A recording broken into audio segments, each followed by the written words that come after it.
Bien, mesdames, messieurs, si vous voulez prendre place, il est 19 heures. Il est 19 heures et nous sommes connectés avec le public.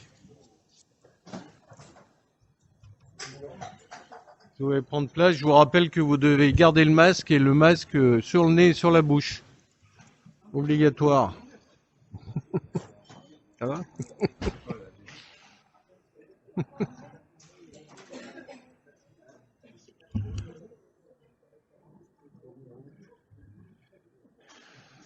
C'est bon, vous êtes installés? Vous êtes installés, vous m'entendez? Tout va bien? Bien, merci à vous. Bonsoir, bonsoir à tous pour ceux que je n'ai pas vus. J'ai pas eu le temps de voir. J'espère que tous les pouvoirs m'ont été remis. J'ai revérifié là pendant que on avait un petit moment d'attente. Donc je les dirai pendant l'appel.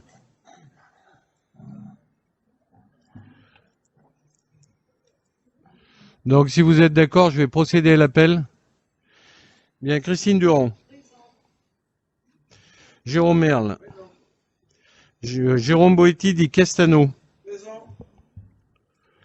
Brigitte Gallo. Jean-Pierre Serraillier. Sylvie Jeunalomier. Michel Vendra. Marie-Frédérique Desraphaël est absente et donne un pouvoir à Sylvie Jeunalomier. C'est son fils qui est le Covid et qui est positif et donc elle a fait un test mais elle n'a pas le résultat. Daniel d'Olivier Quintas, présent. Mylène Gourgan. Jérôme Jacquinot. Roxane Gonzalez, pouvoir à Daniel d'Olivier Quintas. Pareil pour Roxane, son fils aussi qui a le Covid. Ajura Turki. Mohamed Benarouga. Gaël Nicolas. Hervé Madinier. Assunta Rosin-Bedin. Assunta, je n'ai pas entendu. Ouais, merci. Benjamin Torelli donne un pouvoir à Jérôme Boetti di Castano. Francette Gerzac. Jean-Philippe Vaux. Nathalie Levrat. Et Jean-Pierre Avetto. Amandine Emon-Chenevé, pareil, donne pouvoir à Jérôme Merle. Thierry Masnada. Farid Benzakour. Marie-Laure Mayou donne pouvoir à Géraldine Palcou. Pareil, hein, Marie-Laure Mayou, c'est aussi le Covid. Raphaël Laboissière. C'est pas le Covid. Qu'est-ce qu'elle a, Marie-Laure? Elle a mal au dos? D'accord. Bon, c'est pas le Covid, on est rassuré. Je suis rassuré parce qu'on l'a vu, on a eu une réunion avant-hier. Donc si c'est pas le Covid, ça me rassure. Franck Schneider. Géraldine Palcou. Isabelle Defay. Pierre-Manuel Chauvet est absent, donne pouvoir à Isabelle Defay. Et Vincent Poher, pareil, absent, donne pouvoir à Farid Benzakour. J'ai oublié personne.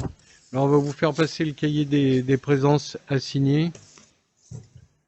Puisque le quorum est atteint, donc j'ouvre la séance. Il nous faut désigner un ou une secrétaire de séance. Est-ce qu'il y a un volontaire? S'il n'y a pas de volontaire, j'en désigne un ou une. Allez, Mylène Gourgan. Est-ce qu'il y a des oppositions, des abstentions pour que Mylène soit secrétaire? Donc Mylène est secrétaire. Vous savez que le rôle de secrétaire, c'est de rester jusqu'à la fin de la séance, obligatoirement. Bon, il n'y a pas de souci, vous restez tous jusqu'à la fin, donc tout va bien. J'ai pas reçu de questions diverses d'aucun groupe, hein, donc pas de questions. Il nous faut adopter le compte-rendu du conseil municipal de notre réunion du 21 octobre, la dernière, 21 octobre 2021. Est-ce qu'il y a des questions, des interventions? Vous l'avez tous lu, vous le connaissez par cœur. Pas de souci là-dessus. Bon, je vous demande de le voter. Est-ce qu'il y a des abstentions, des oppositions? Merci, il est adopté à l'unanimité. Les décisions que j'ai prises et qui seront affichées, bien entendu, à partir de demain, à partir de la 46 jusqu'à là, je sais plus. Alors là, j'étais dans l'ordre du jour, j'allais trop loin. J'ai du mal avec les doigts. Voilà. Non, de la 48, ouais, 46 à 48. Est-ce qu'il y a des questions sur ces décisions? Pas de questions. Eh bien, elles seront affichées, hein, de toute façon. L'Amérique, comme d'habitude.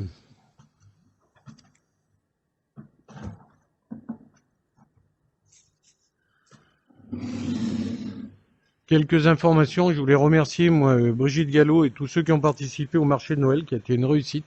Hein, cette année, il y a eu du monde toute la journée. Les les retours sont excellents. Hein, tout le monde a été satisfait, y compris l'idée d'organiser le feu d'artifice le soir du marché de Noël. Le feu d'artifice qui, vous rappelle, était prévu pour le 13 juillet, déjà cette année et l'année dernière, et qui ont été annulés. Et donc, l'on a tiré pour Noël. Ça a été apprécié de beaucoup de gens. Hein. Ils pensaient tous que ça allait être un petit feu d'artifice, mais comme c'était celui du 13 juillet, c'était un beau feu d'artifice. En tout cas, merci à tous ceux qui ont participé, y compris aux services qui sont démenés pour ce marché de Noël. Je vous rappelle également qu'on ouvre dès demain, demain et samedi, un centre de vaccination sur Sassenage. Ça n'a pas été évident à monter. Hein, on se rend compte que quand on a la volonté, c'est pas facile. Et je remercie Mohamed Benaroga qui s'en est occupé. Je remercie aussi les conseillers municipaux qui ont répondu à son appel pour assurer une présence, en tout cas pendant ces vaccinations. Ça a mobilisé les services, mais beaucoup Mohamed, hein, pour mobiliser les personnels de santé, pour organiser les vaccinations. Ça n'a pas été simple. En tout cas, il y est arrivé. Merci à lui et merci pour les Sassengeois. Le planning est plein, hein, bien entendu. On verra s'il y a quelques personnes qui viennent et qui ne sont pas inscrits, on verra si on peut les prendre ou pas, mais en tout cas le planning est plein pour vendredi et samedi. C'est une bonne chose pour notre commune. Bien, je vous propose de passer à l'ordre du jour, puisque j'ai pas d'autres informations pour l'instant.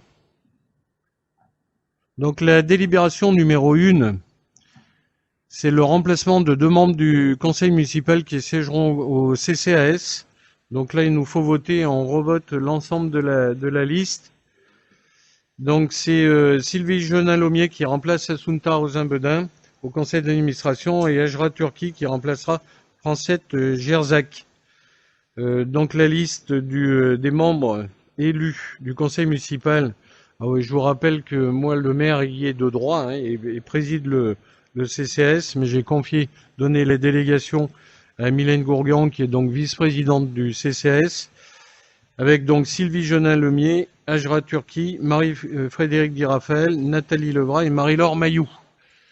Est-ce que je vous propose de voter à main levée? On pourrait voter comme il y a des noms à bulletin secret. Est-ce que tout le monde est d'accord pour qu'on vote à main levée cette liste? Est-ce qu'il y a des oppositions, des abstentions? Ok, donc on vote maintenant pour les membres du CCAS. Est-ce qu'il y a des abstentions, des oppositions pour cette liste? Merci. Donc les membres sont adoptés à l'unanimité. Délibération. Il y a des questions, pardon? Non, non, c'est bon. J'ai fait voter, j'ai pas demandé s'il y avait des questions, excusez-moi. Délibération numéro 2, concernant l'approbation de la convention 2022 de mise en œuvre du service métropolitain d'accueil d'information de la demande de logement social. Et je passe la parole à Mylène Gourgan, adjointe à la vie sociale.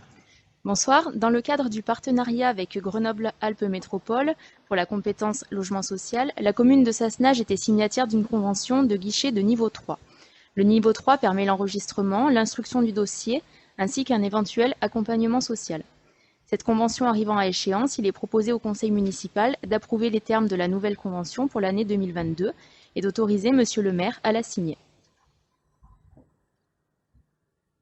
Merci Mylène. Est-ce qu'il y a des questions sur cette convention?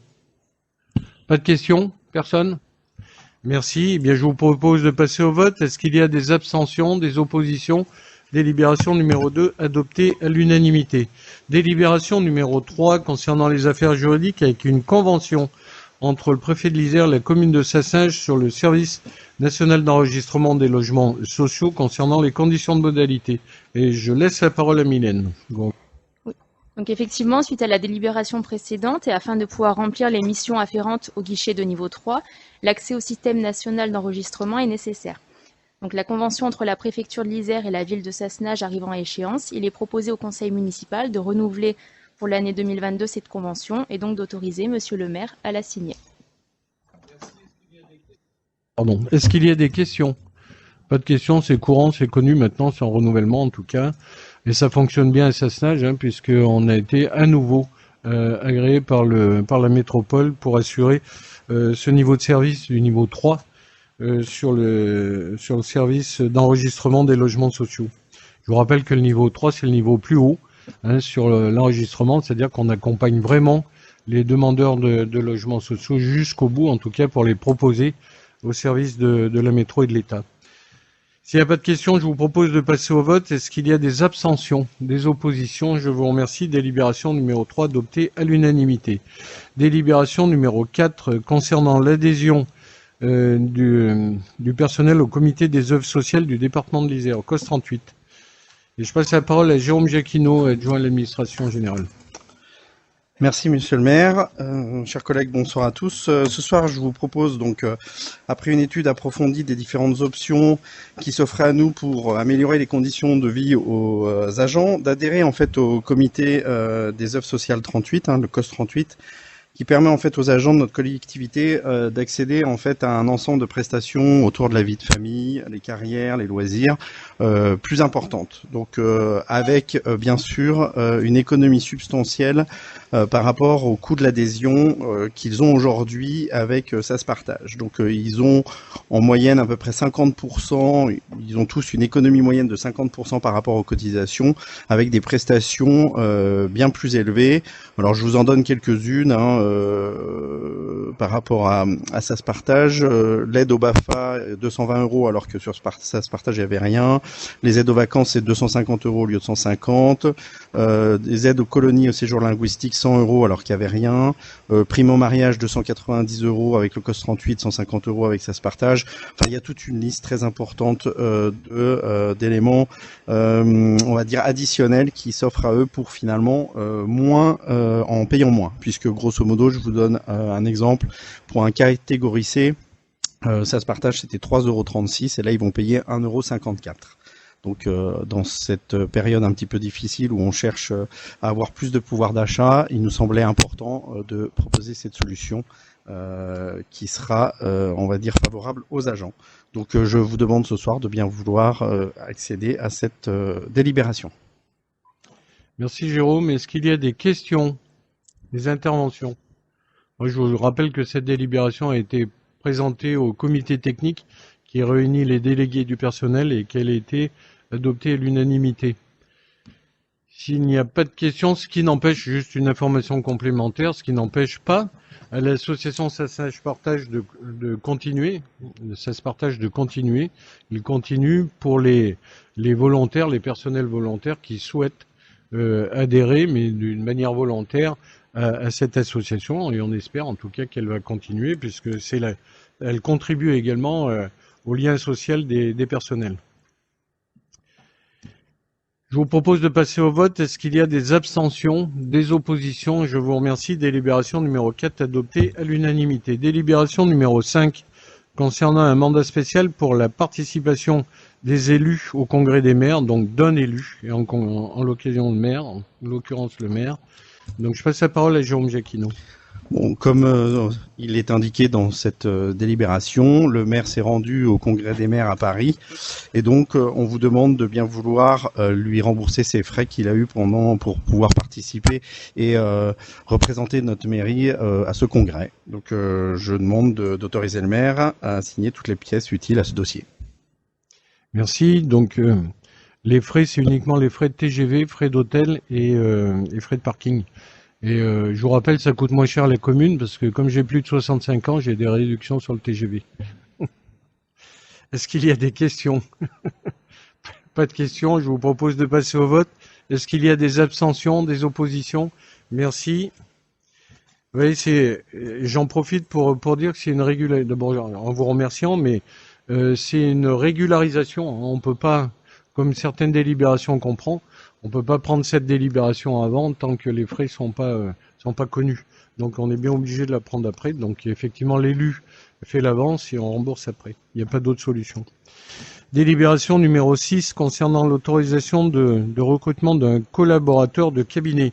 Ce que je vous demande, voilà, c'est de me confirmer ou de m'autoriser en tout cas à recruter un collaborateur de cabinet, comme la loi l'autorise, m'autorise à un collaborateur de cabinet. Donc je vous propose d'en embaucher un. C'est un collaborateur de cabinet qui aide en tout cas le maire dans toutes les actions politiques qui sont politiques de la ville. On a vu une remarque d'ailleurs, c'est pour répondre à une remarque de la Chambre régionale des comptes qui nous disait que c'était pas très clair au niveau du cabinet. Ben voilà, ce que je vous propose, c'est d'éclaircir la situation. On a fait un appel d'offres en interne, on a eu une seule candidature. Voilà. Est-ce que vous avez des questions sur cette délibération? Pas de questions? Je vous propose de passer au vote. Est-ce qu'il y a des abstentions, des oppositions? Merci. Délibération numéro 6, adoptée à l'unanimité. Délibération numéro 7. Délibération pour m'autoriser à recruter un directeur général adjoint. On a un directeur général, nous n'avons pas de directeur général adjoint. En cas d'absence de vacances, premièrement, mais il faut bien quelqu'un, un adjoint qui le remplace. Et puis la charge d'organisation étant importante, il faut structurer les services. Il nous faut un directeur général adjoint qui va prendre certaines fonctions en décharge du directeur général des services.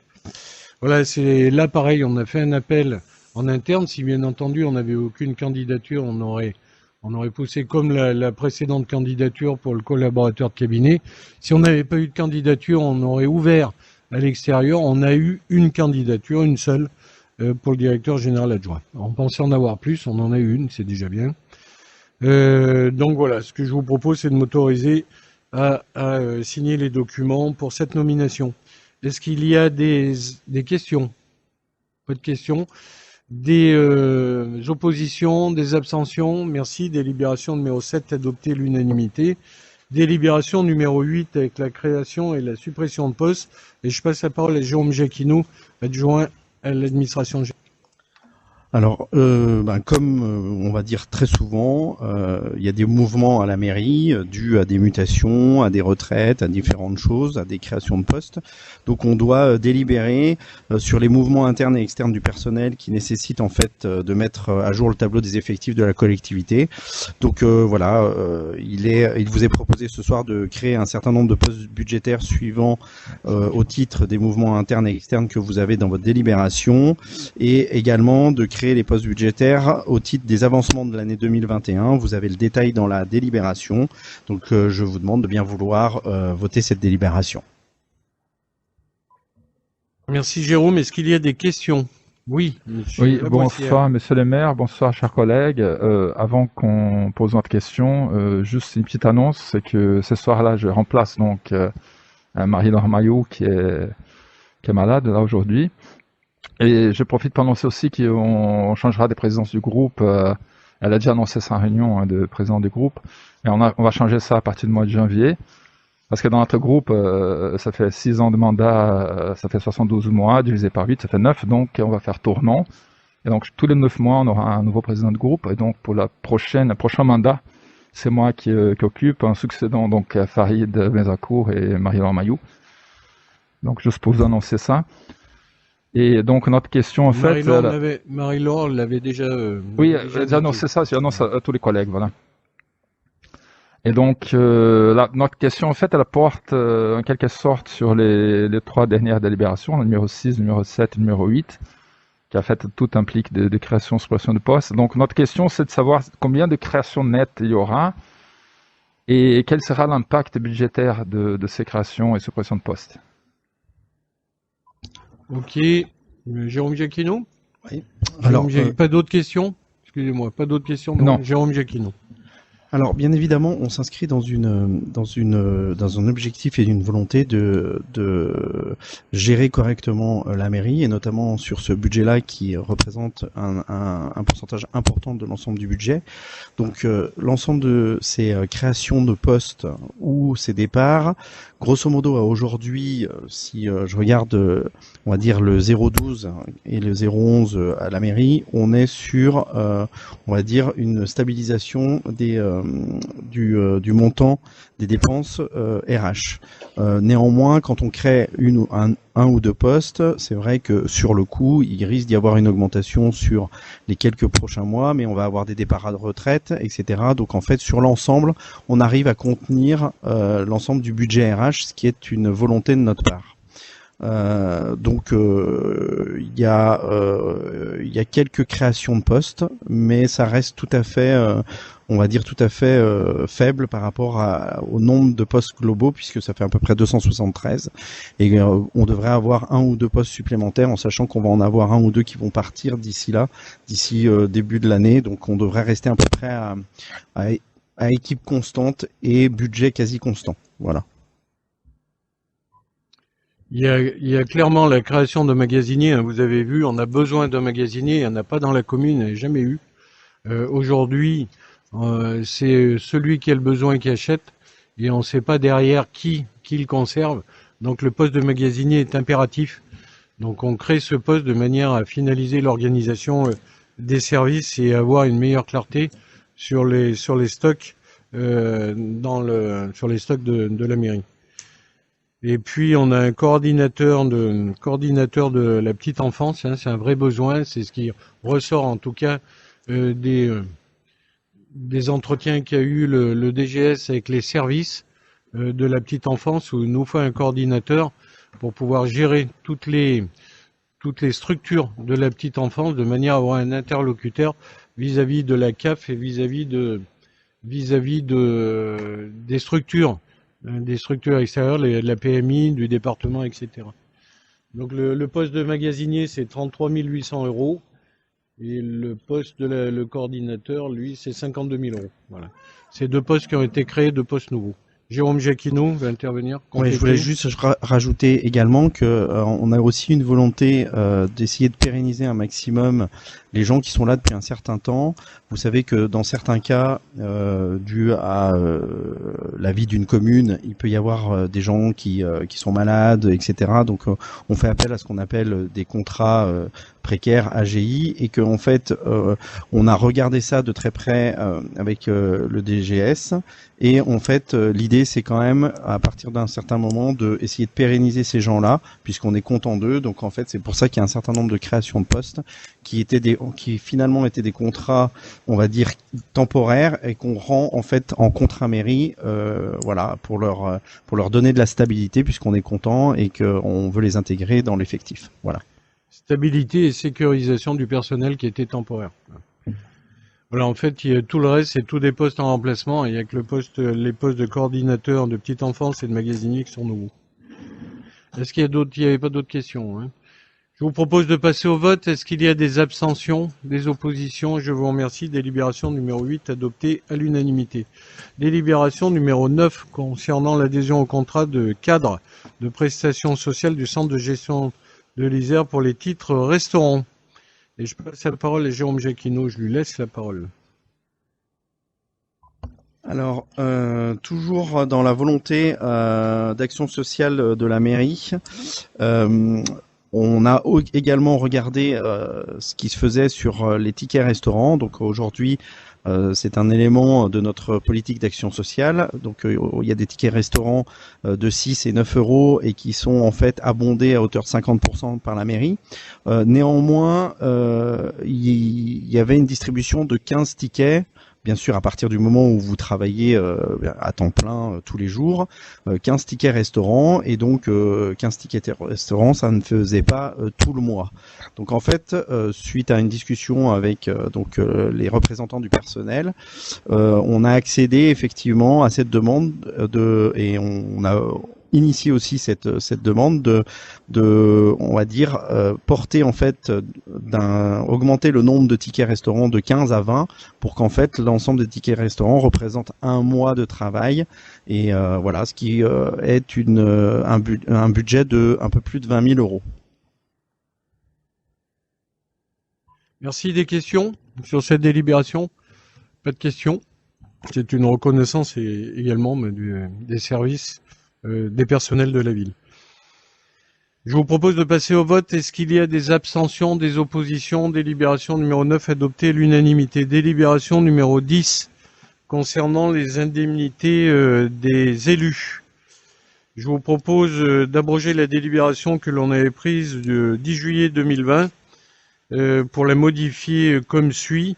L'enveloppe globale indemnitaire des élus représente 12 154,33 € par mois pour l'ensemble des élus et d'attribuer les indemnités suivantes à compter du 1er janvier pour le maire 26,74 de l'indice brut terminal, pour les adjoints au maire 21,32, pour les adjoints aux maires et conseillers municipaux qui sont délégués et indemnisés dans d'autres instances, soit la métro, soit au CIRD à 8,75. Pour les conseillers municipaux délégués aux finances et à la prévention, au patrimoine, bâtiments, travaux, mobilité, qui sont des conseillers délégaux qui ont le titre, pas le titre, mais en tout cas la fonction d'adjoint direct, 21,32% de l'indice brut. Pour les conseillers municipaux délégués, 9,77% de l'indice brut terminal. Et pour les non rattachés, non, ouais, non, c'est les conseillers délégués, oui, pardon, non rattachés à un adjoint, eux c'est 9,77, ouais, en fait non, voilà. Oui, c'est ça, ouais. Et pour les conseillers municipaux auxquels le maire, j'ai délégué une fonction, donc les conseillers municipaux délégués, 4,5% de l'indice brut. Oui, c'était juste. C'est un peu complexe, mais c'est comme ça. En fait, c'est une revalorisation de la mienne d'indemnité, puisque je vous rappelle que j'avais pris une indemnité très très basse ayant une indemnité au département que je n'ai plus. Donc on valorise à moins de la moitié, en tout cas, de l'indemnité que je pourrais avoir. Mais bon, on partage, puisque je vous rappelle que c'est un montant global que l'on doit répartir dans l'ensemble du conseil. Et c'est ce qu'on a fait. Donc je partage avec les conseillers et les adjoints. Est-ce que vous avez des questions? Monsieur Laboissière a une question. Oui, merci. Les groupes SUNIP-SASNAGE estiment que cette délibération ne nous regarde absolument pas. Surtout que contrairement à ce qui se passe sur d'autres communes, les élus de l'opposition SASNAGE ne sont pas rémunérés. Et donc, c'est votre affaire à vous en tant que majorité, donc on va s'abstenir. Je vous rappelle que les indemnités sont dues quand il y a une délégation. Et on ne peut donner une indemnité que s'il y a une délégation, elle est attribuée en fonction de la délégation. Un conseiller qui n'a pas de délégation n'a pas droit à une indemnité. Alors, Marie-Laure Mayou nous a dit dans d'autres communes. Oui, après il y a des strates. Nous, on est dans la strate de 10 000 à 20 000. Et c'est comme ça dans le règlement. Quand on dépasse les 20 000 habitants, on peut effectivement donner des indemnités aux conseillers municipaux qui n'ont pas de délégation, mais c'est pas notre cas. Donc on est dans le règlement et j'en suis désolé, mais c'est comme ça. Voilà. Et dans d'autres communes, il y a des élus de l'opposition qui ont des délégations. Ah oui, d'accord. Oui. Je voudrais bien savoir lesquels, mais bon, on en rediscutera. Ouais. En tout cas, chacun est libre. Ouais. Ok. Je vois pas comment on peut donner une délégation à un élu d'opposition, mais bon, après, est-ce que c'est fonctionnel ou est-ce que c'est pour justement uniquement attribuer une indemnité? En tout cas, chacun assume. Donc, délibération numéro 10, donc vous participez pas au vote ou vous abstenez? Donc, est-ce qu'il y a des oppositions? Est-ce qu'il y a des abstentions? Oui. Ben voilà. Merci. Donc, délibération numéro 10, adopté, moins 8 abstentions. Délibération numéro 11, concernant la crèche Les Lucioles, avec la mise à jour du règlement de fonctionnement. Alors, Marie-Frédérique Di-Raphaël étant absente, je vais vous la présenter. Donc, cette délibération, en fait, précise que toute crèche collective doit à présent mentionner dans son système de fonctionnement le choix opéré en matière de rapport professionnel enfants pour assurer la présence d'un effectif de professionnels suffisant auprès des enfants effectivement accueillis. On rappelle qu'une ordonnance concernant l'administration des médicaments dans le cadre des modes d'accueil du jeune enfant précise les qualifications des professionnels pouvant prendre en charge cette administration. Voilà les modifications qui sont intégrées dans la mise à jour du règlement de fonctionnement. Est-ce qu'il y a des questions? Pas de questions, je vous propose de passer au vote. Des abstentions, des oppositions, délibération numéro 11, adoptée à l'unanimité. Délibération numéro 12 concernant la décision modificative numéro 3. Et je passe la parole à Daniel d'Olivier Quintas, adjoint aux finances. Oui, bonsoir à tous. Comme vous le savez, les décisions modificatives ont pour but d'ajuster nos prévisions du budget primitif, et ceci en fonction d'impératifs techniques ou autres. Afin de répondre aux mêmes règles d'équilibre, nous avons donc ajusté et intégré au chapitre des dépenses de nouveaux montants nécessaires tant en investissement qu'en fonctionnement, et bien entendu une somme identique en recettes. Ces nouveaux ajustements prennent en compte l'objectif de répondre à la décision de la Cour de cassation du 14 octobre, qui a été signifiée donc à notre commune le 26 novembre, dans le contentieux qui nous a opposé à la Banque Dexia, Crédit Local CAFIL, et ainsi approvisionner les comptes, capital et intérêts pour le paiement des pénalités. La répartition est la suivante, 150 000 € dans le domaine des dépenses imprévues qui n'ont pas été utilisées, 90 000 € concernant les travaux non réalisés en fin d'année par le service de la DA2, 858 000 € de recettes de fonctionnement dégagées par des subventions et autres recettes, et 3 000 € de revenus des immeubles. Donc ça représente effectivement un montant de 861 000 €. Vous trouverez la répartition donc à l'aide du tableau reprenant les lignes budgétaires en fonctionnement qu'en investissement, dépenses et recettes et leur affectation. Et je propose au conseil municipal d'adopter la décision modificative 2021-03 pour le budget primitif 2021. Merci. Merci Daniel. Des questions, je suppose? Oui, merci. Donc merci déjà Monsieur Olivier Quintas pour cette explication. On s'attendait quand même un peu plus des contenus sur cette explication-là. En fait, ce qu'on comprend en fait, c'est que finalement c'est les intérêts du prêt toxique qu'on doit payer, quoi. Et que donc c'est ça qui vient. Les intérêts et le capital. Voilà, le remboursement du capital. Et le remboursement en fait, voilà. Ouais. Et donc, on sait que ces prêts-là, le prêt toxique Euro franc-suisse, et les intérêts sont dus à la fin de l'année, quoi, donc au 1er janvier. 15 jours avant, c'est les top pour déterminer les taux d'intérêt, donc c'est là maintenant, les 16 décembre. Et là, on est à 1,04 l'euro, les francs suisses, ce qui fait, en prenant la formule, son calcul, ça fait 21,5% qu'on paye pour ces prêts-là. Et voilà, d'intérêt, voilà. Bah, annuel, hein, évidemment. Et donc voilà, et on sait qu'on est arrivé au bout de toute procédure. Et donc on espère vivement qu'en participant après aux commissions, qu'on pourra éviter tous les problèmes qu'on a eu autour de ces prêts-là. Merci. Et on va s'abstenir de cette décision parce que déjà, pour nous, c'était pas très clair au départ. Et de toute manière, on a toujours voté en abstention pour les décisions de ces gens-là qu'on n'est pas amené, nous, ou appelé, nous, à discuter avec vous avant, bien entendu. Non, effectivement, les taux d'intérêt ont été définis, on ne peut pas les comparer avec ceux d'aujourd'hui parce qu'ils ont été définis en 2010, 2009, 2010. Les taux d'intérêt étaient bien plus élevés que maintenant. Effectivement, on aurait pu retourner en cassation. J'ai préféré arrêter là, hein. On a signifié à notre avocat d'arrêter. On aurait pu retourner en cassation, mais bon, ça suffit, on arrête là. Et puis, en fait, les intérêts et le capital, on doit les payer hein, tous les ans. C'est un remboursement, c'est pas plus, on le sait. Et le tout, c'est de l'intégrer. On les a intégrés depuis 10 ans. Hein, dans notre budget, on continue à les intégrer jusqu'en 2030, encore 9 ans, ou 10 ans encore. Et voilà, et on fera avec. Jusqu'en 2032. Après, oui, c'est le jugement, on n'a pas à juger. Mais en tout cas, voilà.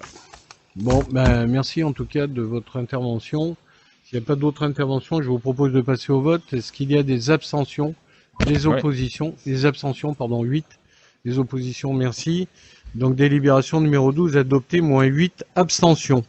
Délibération numéro 13 concernant toujours les finances avec une avance sur versement de la subvention de fonctionnement 2022 au CCAS. Et je passe la parole à Daniel d'Olivier.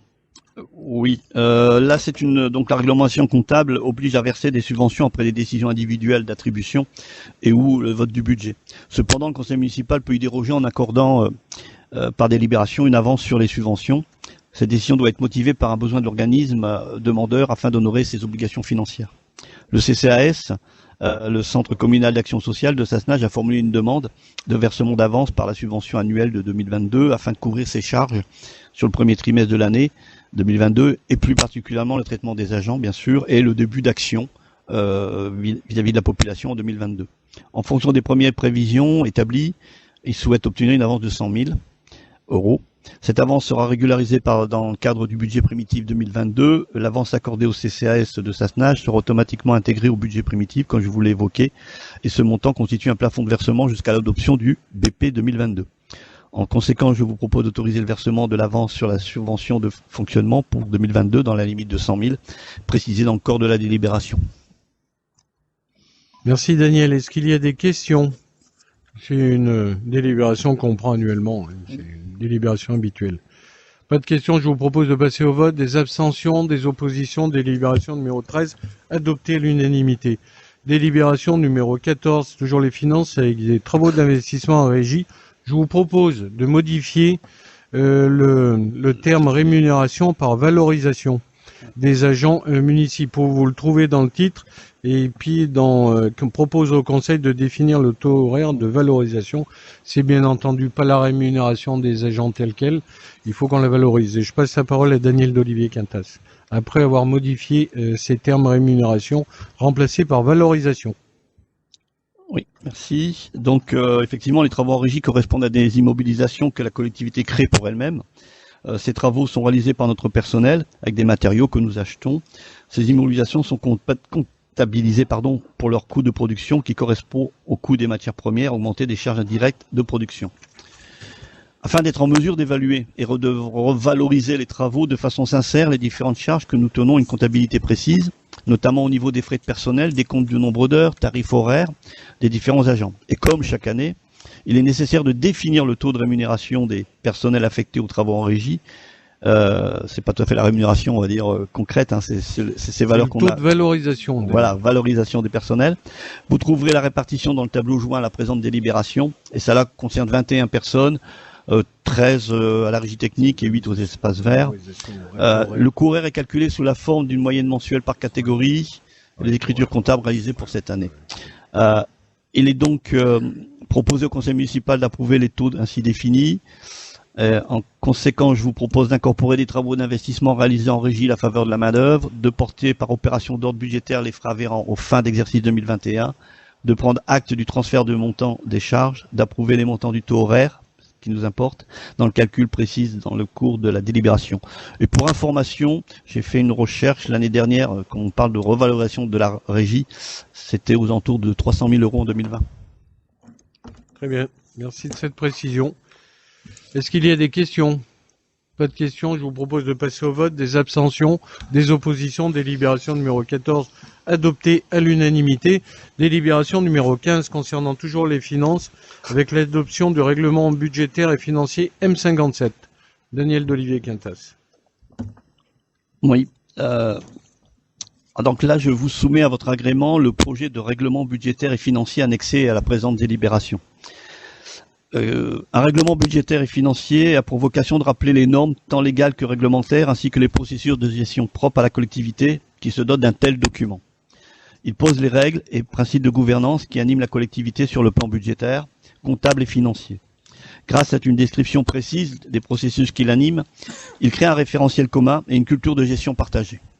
Nous vous proposons de doter donc ce premier règlement financier soumis à votre vote, car au 1er janvier 2022, la commune va passer à une nouvelle nomenclature, on en a déjà parlé de comptable, la M57, et dans ce cadre, le règlement budgétaire et comptable devient une obligation. Il doit être adopté avant le vote de la première délibération budgétaire, qui suit le renouvellement de l'Assemblée délibérante, donc avant le vote du budget 2022. C'est donc un premier règlement adapté aux évolutions qui vous est aujourd'hui proposé. Il décrit notamment les processus financiers internes que la commune de Sassenage va mettre en œuvre pour renforcer la cohérence et ses choix de gestion. Il permettra également d'identifier le rôle stratégique de chacun des acteurs en présence, les modalités de préparation et d'adoption du budget par l'organe délibérant, ainsi que les règles de gestion des autorisations de programme et d'engagement qui sont par ailleurs des éléments obligatoires du règlement. Ce règlement budgétaire et financier est structuré autour de 6 titres que vous avez dans la délibération qui couvrent l'ensemble du champ comptable, budgétaire et financier. In fine, ce règlement budgétaire et financier doit aider à optimiser la gestion, sécuriser les relations avec l'ensemble des partenaires de la commune, exprimer la transparence financière de celle-ci et aider à la fiabilisation des comptes. Je propose au conseil municipal d'adopter le règlement budgétaire et financier joint en annexe à partir de l'exercice 2022. Merci Daniel. Est-ce qu'il y a des questions, des interventions? Pas de questions, pas d'intervention. Je propose de passer au vote. Des abstentions, des oppositions. Délibération numéro 15 adoptée à l'unanimité. Délibération numéro 16 avec une autorisation de mouvement du compte 1068 et c'est Daniel d'Olivier Quintas qui garde la parole. Oui, j'ai bientôt vedette fini. ce soir. C'est la vedette là ce soir. Oui, effectivement. Alors une petite surprise parce que quand on regarde cette, pardon.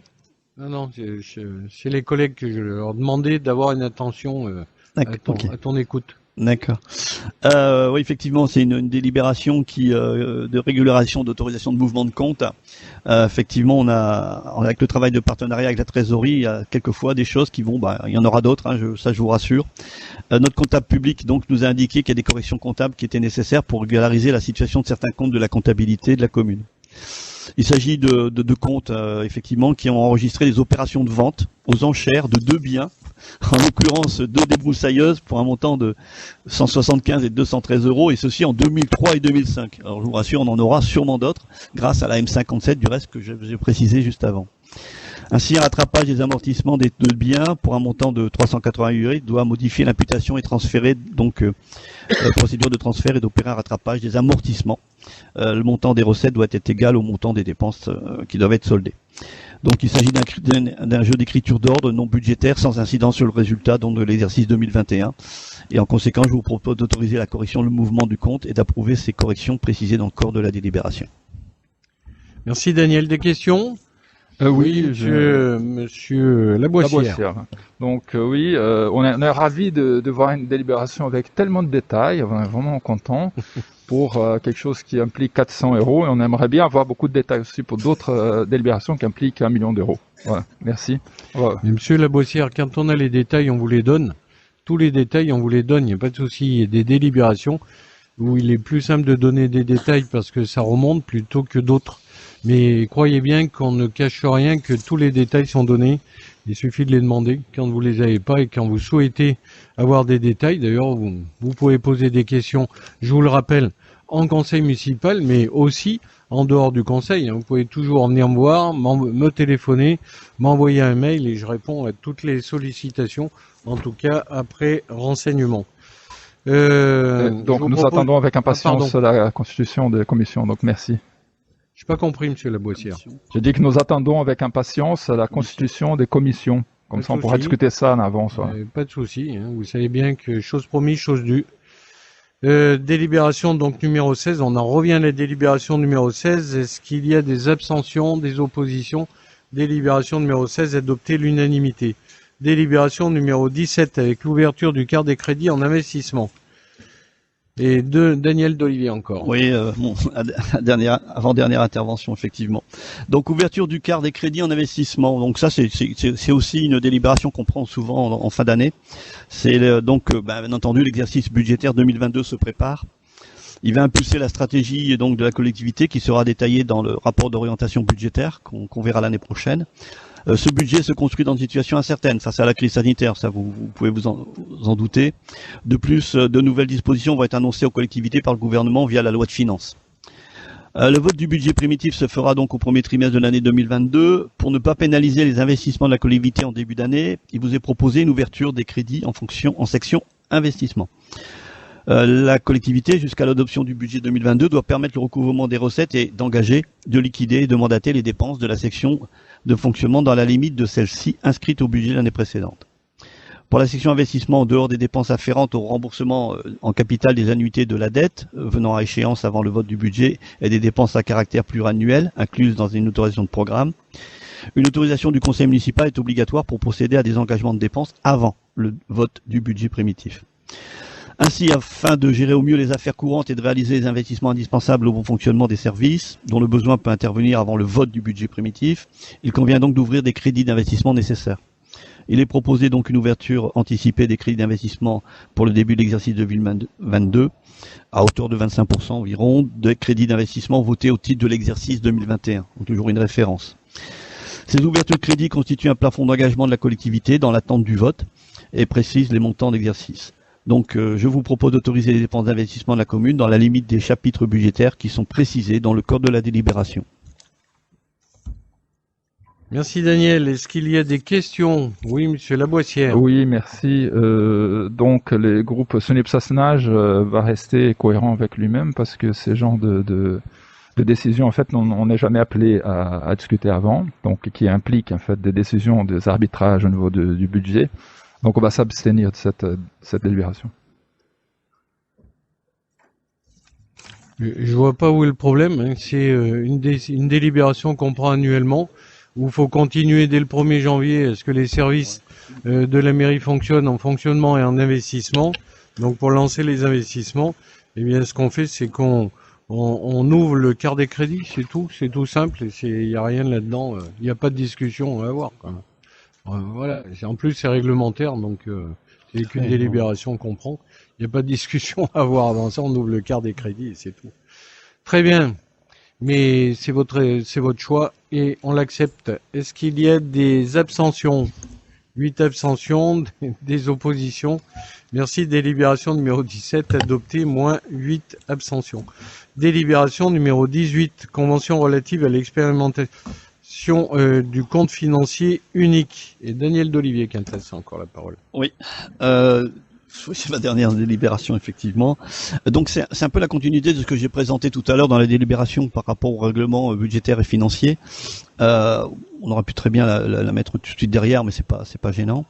Les comptabilités des collectivités territoriales se caractérisent par une étroite liaison des référentiels obligatoires, budgétaires et comptables, et s'appuient donc sur la production d'un compte administratif par l'ordonnateur et d'un compte de gestion par le comptable public. Chaque année, on prend une délibération sur le compte administratif et le compte de gestion. Je ne sais pas si vous vous souvenez. Pour autant, aucun de ces états financiers ne contient l'ensemble des informations permettant d'apprécier la sincérité des comptes d'une collectivité, ainsi que l'image fidèle donnée par ces comptes du patrimoine et des résultats de la gestion de cette dernière. Dans cet esprit, la loi de finances depuis 2019 permet la mise en œuvre d'un compte financier unique à titre expérimental. Les collectivités volontaires, donc c'est le cas pour Sassenage, a pour but de permettre de se substituer dans la période d'expérimentation au compte administratif ainsi qu'au compte de gestion, donc un compte financier unique. Donc les objectifs du compte financier unique, le fameux CFU, encore un acronyme, favoriser donc la transparence et la lisibilité de l'information financière en supprimant les doublons, les informations inutiles, etc., etc. Améliorer la qualité des comptes, simplifier les procédures administratives entre l'ordonnateur et le comptable, sans remettre en cause leurs prérogatives respectives. Et donc cette expérimentation du compte financier unique sera ouverte pour l'exercice budgétaire 2022. La candidature donc de la commune, comme je vous le disais tout à l'heure, a été retenue. Le compte financier unique a vocation donc à devenir à partir de 2023 la nouvelle présentation des comptes locaux pour les élus et les citoyens. L'expérimentation du compte financier unique concerne le périmètre budgétaire du budget principal. Donc cette expérimentation s'appuie sur le référentiel budgétaire, je vous l'avais précisé tout à l'heure, M57, budgétaire et comptable, porteur d'innovation budgétaire et les plus récentes du secteur public local. Alors, la M57 avait été mise en place dans de grandes collectivités comme les métropoles lyonnaises, grenobloises, etc. et aussi dans les départements. Et donc tout ça, ça va se formaliser, se simplifier et les collectivités vont donc avoir la même philosophie. Donc une clarté, une transparence sur l'ensemble des collectivités régionales, départementales, communales et métropolitaines. La mise en œuvre de cette expérimentation requiert la signature d'une convention avec l'État, si annexée à la présente délibération. Celle-ci a pour objet de préciser les conditions de mise en place et son suivi. Je vous propose d'approuver les termes de la convention et d'autoriser Monsieur le maire à signer la dite convention. Merci Daniel. Oui, une question madame. Une toute petite remarque pour la compréhension de tous. Dans la délibération, la phrase commençant par considérant la loi de finances 2019 qui dispose notamment d'un compte financier unique peut être mise en œuvre par les collectivités territoriales durant la période d'expérimentation. Je pense qu'il manque le mot se substituant au compte administratif et au compte de gestion, et ce pour les exercices, sinon 2022 et 2023. Sinon, la phrase n'a pas beaucoup de sens.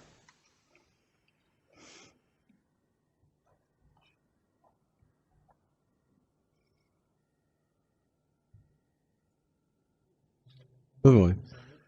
Si la loi de finances, elle nous demande de mettre en œuvre par les collectivités un compte financier unique. Voilà. pour la période d'expérimentation du compte administratif jusqu'au compte de gestion pour les exercices 2022-2023. Si, ça a du sens. Oui, c'est ça. Je pense qu'il manque le terme se substituant au compte administratif et au compte Pardon, de gestion. il manque le terme quoi? Se substituant au compte administratif et au compte de gestion. Comme Monsieur Quintas nous l'a expliqué, il n'y a plus qu'un seul compte à la place des deux précédents. Si on veut. C'est vrai. J'ai toujours pas compris. Sinon, il n'y a pas vraiment de sens. Effectivement, le CFU se situera Si vous voulez, effectivement. on rajoute, allez. Voilà, on aura à voter un CFU au lieu d'avoir un compte de gestion et un compte administratif. C'est ça que ça veut dire. Ça nous convient, je vous propose de le rajouter, pas de souci. Est-ce qu'il y a d'autres questions, d'autres interventions? Merci de couper votre micro. Je vous propose de passer au vote. Est-ce qu'il y a des abstentions, des oppositions? Merci. Puisqu'on en a terminé avec les délibérations sur les finances, moi je voudrais vraiment remercier le travail qui a été fait d'abord par l'adjoint aux finances, mais également par les services. Vous savez qu'aujourd'hui, on est en service dégradé dans les finances, d'abord pour deux raisons, parce que on a le responsable des finances qui est parti dans une autre collectivité, enfin dans un autre organisme, qu'on n'a pas de responsable des finances, qu'on a pallié avec des services internes au service des finances et que malheureusement aussi ce service-là est durement touché par le Covid. Donc on travaille difficilement au service des finances. Donc merci d'avoir un peu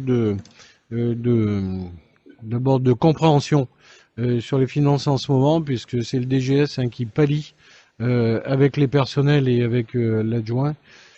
Moi, je voudrais vraiment remercier les personnels qui se sont donnés volontairement, en tout cas, qui ont souhaité compléter le service des finances et remercier tout le monde.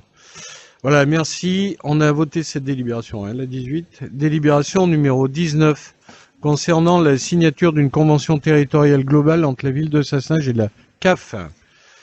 Et je passe la parole à Mylène Gourgan, adjointe à la vie sociale. Oui, donc la CAF de l'Isère est un partenaire essentiel de la commune, dans plusieurs domaines comme le social ou la petite enfance. Suite aux nouvelles directives de la CNAF, donc Caisse nationale des allocations familiales, les contrats enfance-jeunesse par lesquels s'exprimait ce partenariat n'existeront plus et seront remplacés par la Convention territoriale globale, ou plus communément appelée CTG. Le but étant de raisonner par bassin de vie et non plus uniquement par commune. Donc la commune de Sassenage sera sur le même territoire que Veurey-Voroise, Noyaret, Fontaine, Cessin et Cessiné, et devra construire des projets communs avec ces villes. Le CEJ de Sassenage arrivant à son terme le 31 décembre 2021, il est proposé au conseil municipal de valider le lancement de la démarche de signature de la CTG et de me désigner pour représenter la ville au comité de pilotage. Merci Mylène. Effectivement, je vous propose de désigner Mylène au comité de pilotage. Elle sera adjointe, bien entendu, elle va travailler en collaboration avec l'adjointe à la vie scolaire, qui est Christine Durand, et l'adjointe à la petite enfance, qui est Marie-Frédérique Di Raphaël. Est-ce qu'il y a des questions sur cette délibération? Pas de questions, je vous propose de passer au vote. Des abstentions, des oppositions, délibération numéro 19 adoptée à l'unanimité. Délibération numéro 20 concernant une convention de financement de l'appel à projet pour un socle numérique dans les écoles élémentaires. Je passe la parole à Christine Durand.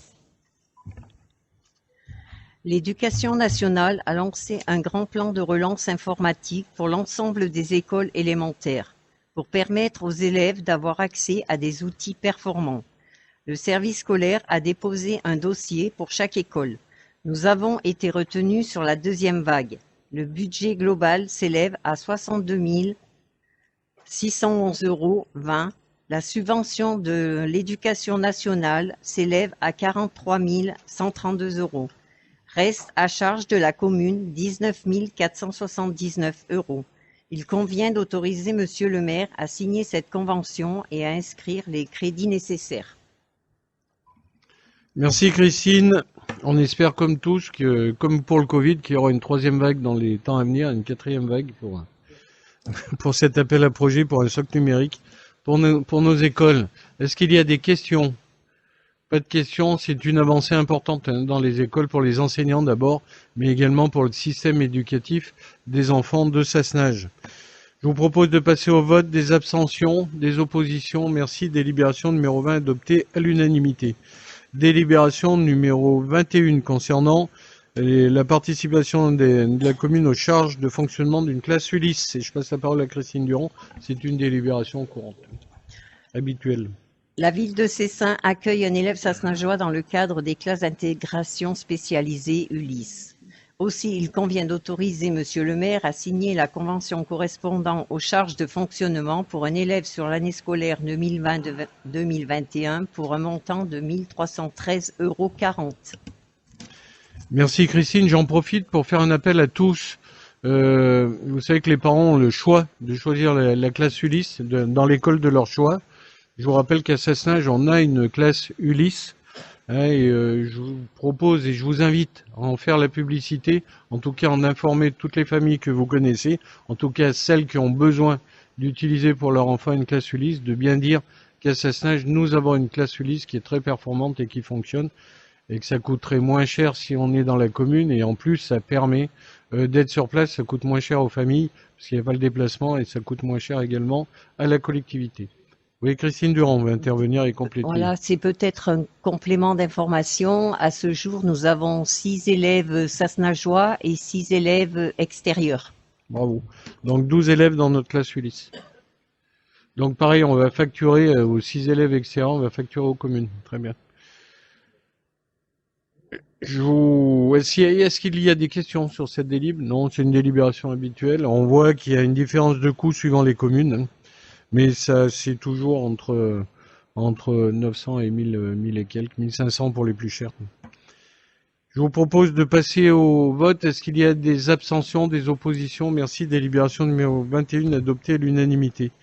Délibération numéro 22, toujours pour le scolaire, avec une autorisation de signature d'une convention du tournage d'un film. Et je passe la parole à Christine Durand. GEG a réalisé un reportage à l'école Rivoire de la Dame sous forme de web-série pour mettre en valeur les énergies renouvelables. Il s'agissait d'une action de sensibilisation pédagogique et ludique. Il convient d'autoriser pour régularisation la signature de la convention de tournage entre GEG et la ville de Sassenage, ainsi que la directrice de l'école Rivoire de la Dame. Ouais, on avait une question sur la régularisation. Bah oui, c'est tout à fait légal de régulariser après. Il y a des urgences, quand on a une demande telle que celle-là. C'est comme les remboursements sur les déplacements. On régularise derrière, on prend une décision et qui nous paraît avoir l'assentiment de la majorité du conseil municipal. On s'y engage et je prends l'engagement pour le conseil municipal, on régularise ensuite, et c'est le cas. Monsieur Laboissière va intervenir? Oui, oui, je comprends tout à fait, hein, c'est tout à fait légal, c'est pas ça qu'on questionne en fait, mais on aimerait quand même bien être informé de ces genres de choses. Et vous savez, aujourd'hui, il y a des outils très puissants de communication interpersonnelle. Il y a un qui s'appelle par exemple Mail, et donc vous pourriez peut-être la prochaine fois nous avertir de ce genre de choses. Mais vous avertir pourquoi, monsieur Laboissière? C'est-à-dire on ne sait pas, parce qu'en fait, si ça passe à un conseil municipal, c'est parce qu'il y a discussion. Et donc, on aimerait bien savoir à l'avance du conseil s'il y a quelque chose qui s'est passé, qu'on doit après discuter. Il n'est pas après présenté comme ça devant les faits accomplis, c'est tout. C'est pour une question de principe, pas pour cette délibération en particulier dont je parle. C'est une question de principe. Voilà. Vous avez terminé? Bien, quand on a une demande comme ça, il n'y a pas de discussion, hein, c'est un avis avec mon adjointe ou avec mon adjoint, suivant ce que ça concerne et moi. On prend cette décision-là, on évalue tous les deux, on n'évalue pas avec l'ensemble du conseil. Vous n'étiez pas informé, mais les autres membres du conseil non plus, hein, on n'informe personne parce qu'il y a urgence et que derrière il y avait une date urgente à déterminer. Et ils étaient là, et bien on répond tout de suite, et derrière on entérine, on régularise. Voilà. Donc je vois pas où est le problème. En tout cas, vous êtes au même niveau que l'ensemble des autres membres du conseil municipal. Christine va à nouveau intervenir. En fait, on en a parlé juste avec la directrice de l'école Rivoire parce que c'était la seule concernée. Hein.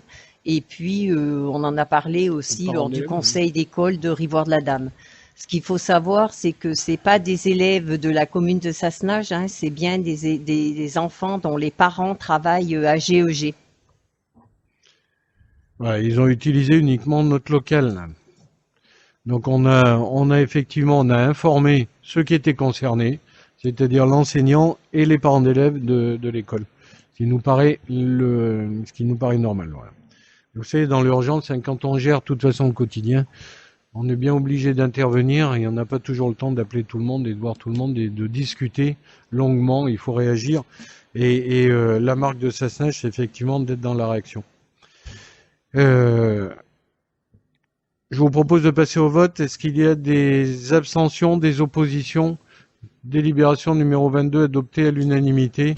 Délibération numéro 23 concernant l'espace public de proximité avec une convention financière dans le cadre de la démarche Atlas de la biodiversité communale. Et je passe la parole à Jérôme Boetti, adjoint à l'environnement. Alors, donc il s'agit de signer une convention financière avec le parc régional du Vercors dans le cadre de la démarche Atlas de la biodiversité communale. La mise en place d'un tel atlas va permettre donc à la commune de mieux connaître donc la biodiversité au niveau de son territoire, de sensibiliser et mobiliser les élus, intégrer les enjeux de biodiversité en amont des différentes démarches d'aménagement et de gestion du territoire. Pour info, donc il y a au niveau du Marais des Engennières, donc nous avons déjà le conservatoire d'espaces naturels donc qui est au-dessus et qui a déjà fait donc un atlas donc de la biodiversité sur ce secteur-là. Donc bien évidemment, ils se mettront en lien avec le projet donc porté par le parc du Vercors, justement pour éviter de faire doublon. Donc à savoir que à la rentrée donc janvier-février, donc il y aura une réunion donc publique à destination des élus et de la population pour connaître donc cette démarche. Voilà, monsieur le maire. Merci, monsieur l'adjoint. Est-ce qu'il y a des questions sur cet atlas de la biodiversité sur Sassenage? Bon. Non, pas d'intervention. Je m'attendais à ce qu'il y ait des interventions qui félicitent, qui disent que c'est un bon point. C'est bien pour Sassenage, mais non. Bon. Je vous propose de passer au vote. Est-ce qu'il y a des abstentions, des oppositions? Merci. Délibération numéro 24, adoptée à l'unanimité. Délibération numéro 25 concernant la cession de matériel réformé avec une vente aux enchères d'un véhicule. Et je passe la parole à Hervé Madinier, adjoint aux travaux et au matériel. Pardon, j'ai oublié quoi? Ah, j'ai oublié la 24. Ah bah ouais, je suis allé trop loin. On a voté la 23 là. Oui, d'accord. Donc la 24 avec une convention de délégation au SMAG. Et je passe la parole à Hervé Madinier, adjoint à la mobilité et aux travaux. Alors cette délibération fait suite à celle qu'on a prise en conseil municipal le 21 octobre portant sur l'occupation du domaine public des micromobilités en libre service, en l'occurrence les trottinettes électriques et les VAE. Donc il s'agit, cette convention, elle portant délégation sera signée entre le SMAG et chacun des territoires partenaires incluant la commune de Sassenage. Concernant la tarification qui sera, pour préciser la durée et le périmètre de la délégation, les objectifs, les modalités de contrôle, les conditions financières, les responsabilités des signataires. Donc je vous demande d'autoriser monsieur le maire à signer avec le SMAG la convention dont le projet est annexé afin de déléguer au SMAG l'organisation de la procédure de sélection préalable des opérateurs de micromobilité en libre service, d'autoriser à occuper le domaine public routier et le suivi technique de leur activité sur le territoire de la commune. De décider de fixer à 20 € par engin et par an le montant de la redevance d'occupation du domaine public applicable aux engins d'activité. Merci Hervé. Est-ce qu'il y a des questions? La délibération est claire. Merci. Je vous propose de passer au vote. Est-ce qu'il y a des abstentions, des oppositions? Délibération numéro 24 adoptée à l'unanimité. Délibération numéro 25 avec la cession d'un véhicule réformé. Et je laisse la parole à Hervé Madinier. Comme vous le savez, Sassenage étant engagé dans la ZFE pour le renouvellement du parc automobile, cette démarche de vente de véhicules aux enchères entre dans le cadre du développement durable pour donner une seconde vie aux véhicules. Étant donné que le montant de la cession du véhicule est supérieur à 4 600 €, la vente de ce bien de ce véhicule, donc, je vous demande donc d'accepter la vente de ce matériel réformé Supra par le biais de vente aux enchères via un site internet de vente aux enchères publiques des collectivités, de constater la sortie d'actifs le comptable de ce bien vendu et d'autoriser monsieur le maire à signer les documents afférents à cette vente. Merci Hervé. Est-ce qu'il y a des questions? Très bien, je vous remercie. Je vous propose de passer au vote des abstentions, des oppositions, délibération numéro 25, adoptée à l'unanimité. Délibération numéro 26 concernant le rapport d'exploitation du contrat de partenariat public-privé pour l'exploitation, la gestion et la rénovation des installations d'éclairage public et de la signalisation lumineuse tricolore, la mise en valeur du patrimoine et les illuminations festives, donc de Noël, et la vidéoprévention pour l'année 2020. Donc ce rapport a été présenté à la commission publique et avec aucune question. On sait que les services, en tout cas de délégation, qui sont confiés à Alcyon Citéos, répondent en tout cas à la demande de Sassenage avec des économies d'énergie qui sont présentes et qui sont valorisées. On a eu, et je vous le rappelle, là les félicitations de la Chambre régionale des comptes, ce qui est rare en tout cas, et m'ont même demandé d'intervenir dans leur journal officiel.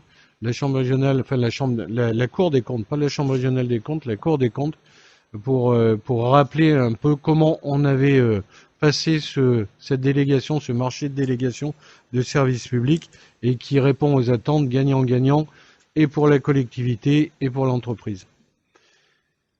Donc on n'a pas à prendre part au vote, mais s'il y a des questions, je veux bien y répondre, monsieur Farid. Oui. Benzakour. Merci, monsieur le maire. Bonsoir, chers collègues. Comme nous l'avons déjà dit lors de notre intervention du conseil municipal du 14 septembre 2020, nous nous réjouissons que le contrat PP Citéos ait réussi. Les objectifs émis lors de l'établissement de ce contrat étaient ambitieux pour 2010. Ils ont été atteints et c'est déjà une bonne chose. Tout en saluant les efforts effectués, puisque nous avons dépassé les objectifs et sommes arrivés à 48% d'économie, recherchons encore des améliorations. Notre conseil municipal s'est engagé le 5 juillet 2021 à appliquer les propositions du PCAEM, le plan climat-air-énergie métropolitain, qui comporte dans l'axe 2 une proposition pour encourager la sobriété énergétique, et dans l'axe 1, une pour limiter les pollutions lumineuses. Alors voici une proposition parmi d'autres pour améliorer ce résultat. Sur les 1482 points lumineux de notre commune, 81 points lumineux sont des mises en valeur, comme par exemple la façade de notre mairie. Cette façade est éclairée après minuit. Quelle est l'utilité d'un éclairage après 23 heures? Pouvons-nous réduire l'intensité après 23 heures ou mieux encore, envisager d'arrêter la mise en valeur après 23 heures pour ces 81 points lumineux? Cela permettra également de réduire encore le budget consacré à l'éclairage public. D'après ce rapport, nous avons diminué de 48% l'émission de CO2 liée à l'éclairage depuis 2010. Ainsi, grâce aux actions menées dans ce PPP, l'éclairage ne représente plus que 6 à 9% suivant l'année, puisqu'on a vu tout à l'heure, lors de la présentation avant ce conseil municipal, qu'il y avait un pourcentage de 9% pour l'année 2020. Qu'en est-il des autres postes d'émissions de CO2 dans notre commune, principalement liés au bâtiment, gaz et électricité? À quand un plan d'action aussi efficace en termes de réduction de coûts et d'émissions de CO2? Nous rappelons, comme indiqué dans l'axe 4 du PCAEM, qu'un plan d'action et des objectifs doivent être mis en place et suivis. Donc on a vu effectivement qu'il y avait déjà un suivi en fait des bâtiments, mais il manque le tableau des objectifs chiffrés pour les années à venir. Il en va de la réduction du budget consacré à l'énergie dans notre commune et de notre contribution à la réduction des émissions de CO2. Merci. Plusieurs réponses dans votre intervention. La première, l'éclairage de la façade de la mairie. D'abord, c'est que le week-end où il y a un éclairage de façade et ça s'éteint à minuit. Alors, c'est vrai qu'il y a un dysfonctionnement depuis un mois et demi. D'ailleurs, elles sont éteintes en ce moment. On n'a même pas les éclairages de Noël, festifs pour Noël sur la façade. Donc, il y a un vrai dysfonctionnement. Mais en tout cas, ça fonctionne que le week-end et jusqu'à minuit, c'est le fonctionnement normal. Il y a eu des dysfonctionnements, je l'admets encore une fois, mais ça va être réglé. D'ailleurs, ça devrait être réparé en partie à partir dès lundi. C'est l'engagement de Citéos, notamment pour l'éclairage festif. Et ça fonctionne effectivement du 8 décembre, tous les jours, tous les soirs, du 8 décembre au 2 janvier, mais de la tombée de la nuit jusqu'à minuit, pas plus. Après, c'est éteint. En ce qui concerne les économies d'énergie dans les bâtiments, On n'a pas attendu. Moi, depuis que je suis élu en 2001, faire rappel un petit peu d'histoire. Hein. Quand on est arrivé, on est allé visiter les écoles, et notamment l'école Vercors. Je me souviens très bien où un hiver, il faisait 16 degrés dans les classes, et la chaudière marchait à fond de l'école Vercors. Il y a même le chef de service qui venait le dimanche pour allumer la chaudière pour que le lendemain, on ait 16 degrés dans les classes. Et à côté de ça, nos prédécesseurs avaient prévu au budget la réfection des peintures dans les écoles. Donc quand on est arrivé, on a tout arrêté. On a commencé par changer la chaudière, mais également la mettre au goût du jour. Donc on a fait des économies sur l'énergie. Et puis on a commencé à engager la rénovation des fenêtres dans l'ensemble des écoles. On a rénové, on a changé les fenêtres dans l'ensemble des écoles et des bâtiments, des logements communaux. Et là encore, on a fait une économie d'énergie. On a engagé une réduction et on a motivé les personnels sur la réduction de l'eau, notamment sur les fuites de chasse d'eau, etc.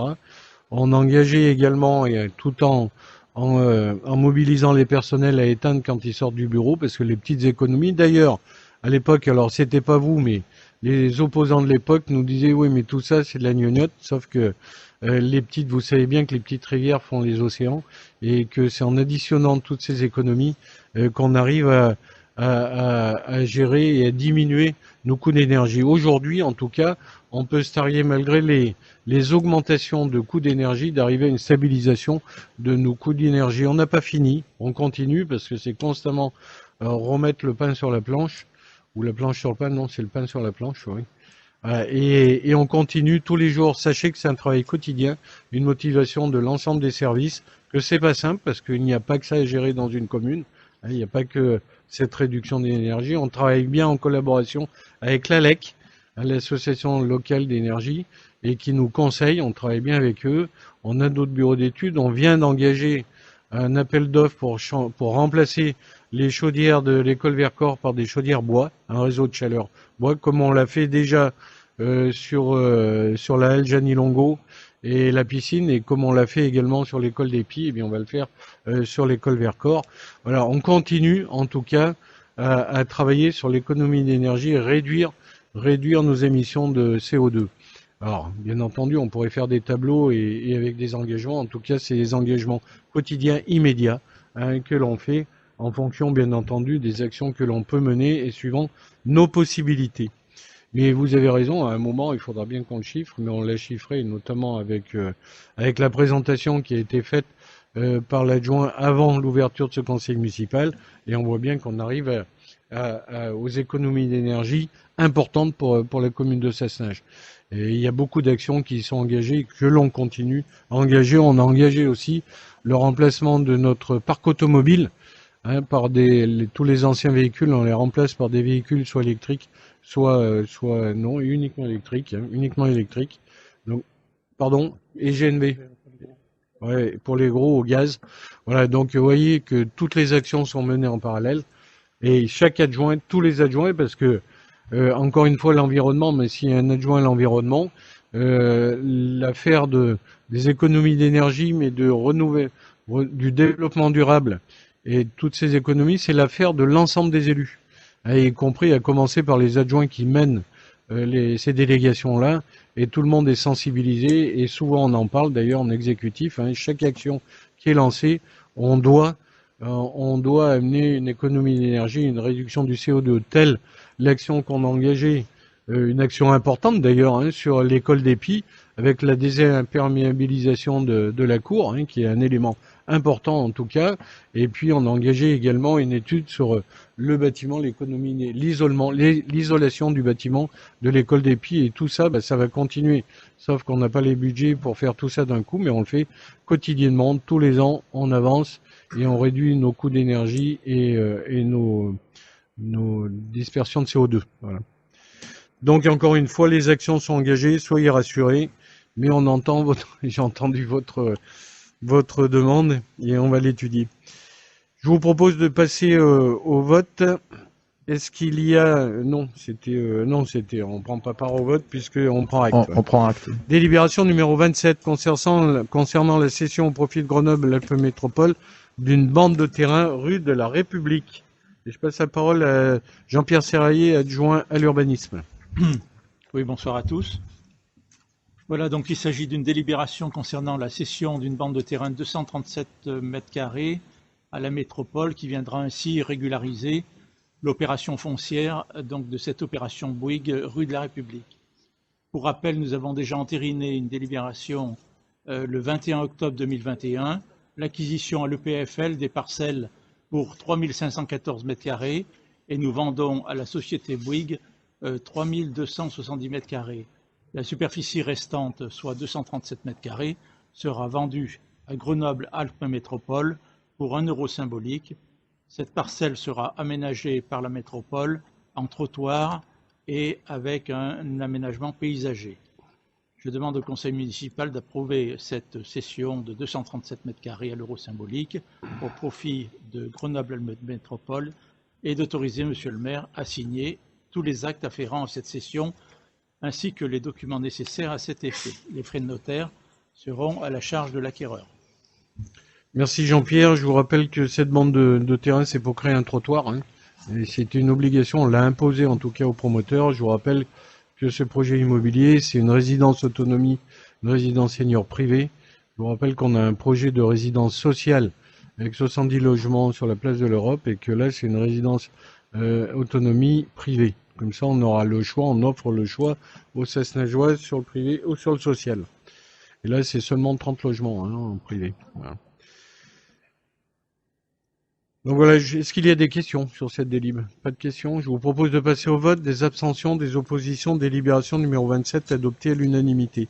Délibération numéro 27, toujours sur l'urbanisme avec la dérogation, 28 avec la dérogation au repos dominical pour l'année 2022. C'est là aussi une délibération que l'on prend tous les ans. Jean-Pierre Serraillier. Oui, comme chaque année, effectivement, on prend cette délibération. La législation prévoit pour les établissements de commerce de détail où le repos hebdomadaire a lieu normalement le dimanche, de supprimer certains dimanches désignés pour des raisons d'activité et de croissance. Donc le nombre de ces dimanches ne peut excéder 12 par an au lieu de 5 par an et par branche d'activité. La liste des dates retenues doit être arrêtée avant le 31 décembre pour l'année suivante. En ce qui concerne les spécificités du commerce de détail de Sursasnage, il est envisagé de retenir 5 dimanches au titre de l'année 2022. Pour la branche d'activité concession automobile, il est proposé de soumettre à l'avis du conseil municipal le 16 janvier, le 13 mars, le 12 juin, le 18 septembre et le 16 octobre 2022. Pour les autres commerces de détail, il est proposé les 20 et 27 novembre 2022, les 4, 11 et 18 décembre 2022. Donc il est proposé au conseil municipal de donner un avis favorable à ces ouvertures dominicales que je viens de citer. Donc ça correspond effectivement aux périodes d'activité. Voilà, bien entendu, cette délibération fait suite à des concertations avec les commerces, avec les commerçants. Sachant qu'effectivement, si on n'arrête que 5 dimanches, c'est le conseil municipal qui décide. Si on va au-delà des 5 dimanches, il faut qu'on demande l'avis à l'intercommunalité, donc à l'EPCI. Et l'EPCI consulte les organismes syndicaux, les organismes paritaires, et après consultation, il donne un avis. Et bien entendu, on doit passer une délibération pour répondre favorablement ou défavorablement, en tout cas, à l'ouverture supplémentaire au-delà de 5 ouvertures. Donc pour cette année, on s'en tient à 5 ouvertures, on verra si on a d'autres demandes. Je vous propose de passer, des questions? Pas de questions, je vous propose de passer au vote. Est-ce qu'il y a des oppositions, des abstentions? Délibération numéro 28 adoptée à l'unanimité. Délibération numéro 29 concernant la signature d'une convention avec le CAUE, le Conseil d'architecture et d'environnement de l'Isère. Et je passe la parole à Jean-Pierre Serraillier. Voilà, comme vous le savez, le centre-bourg est situé dans le périmètre des abords des monuments historiques. Compte tenu de sa valeur patrimoniale bâtie, de son histoire, ce centre-bourg doit être préservé et valorisé. Aujourd'hui, certaines façades de bâtis existants se détériorent par manque d'entretien. Dans ce contexte, il nous est apparu intéressant de travailler un document pour accompagner les usagers par l'élaboration d'un plan de colorimétrie et de traiter les façades. Pour cela, il est important et nécessaire de solliciter les compétences du CAUE pour élaborer un cahier des charges en vue d'une consultation pour désigner un bureau d'études. Les principales missions du CAUE sont l'établissement d'un diagnostic et les conseils méthodologiques, l'aide à la définition des attentes et des enjeux et l'appui méthodologique pour la consultation. Le montant de la participation de la commune s'élève à 2 160 €. Aujourd'hui, il convient d'approuver le principe de cette démarche pour l'établissement d'un document de recommandation des façades au centre-bourg et d'autoriser Monsieur le maire à signer cette convention avec le CAUE. Merci Jean-Pierre. Des questions, des interventions? Tout le monde sait ce que c'est que le CAUE, tout le monde connaît, pas de souci. Bien, je vous propose de passer au vote. C'est un très bon organisme, très bel organisme qui fonctionne bien, qui fonctionne financé à 95% par le département de l'Isère et qui offre des conseils, tous ces conseils aux collectivités gratuitement bien entendu et aux particuliers. Peu le savent, mais aux particuliers, et font des formations sur l'architecture et l'urbanisme dans les collèges. Je vous propose de passer au vote. Des abstentions, des oppositions. Délibération numéro 29 adoptée à l'unanimité. Délibération numéro 30 concernant la création de commissions municipales. On en avait parlé.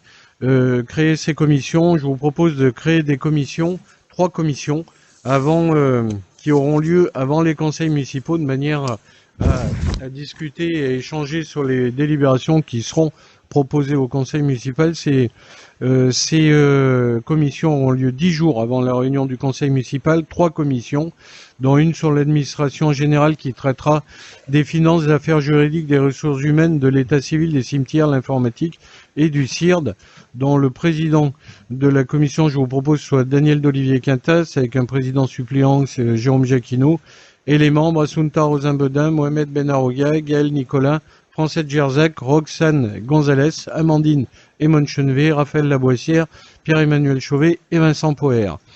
Une deuxième commission vie de la cité qui évoquera les problèmes du scolaire, de la vie associative, la culture, le sport, l'animation, le social et la jeunesse, avec une présidente titulaire Sylvie Jonalomier, un président suppléant Jean-Pierre Avetto, des membres Brigitte Gallo, Michel Vendra, Marie-Frédérique Di-Raphaël, Christine Durand, Mylène Gourian et Gérard Turki, Isabelle Defay et Marie-Laure Mailloux.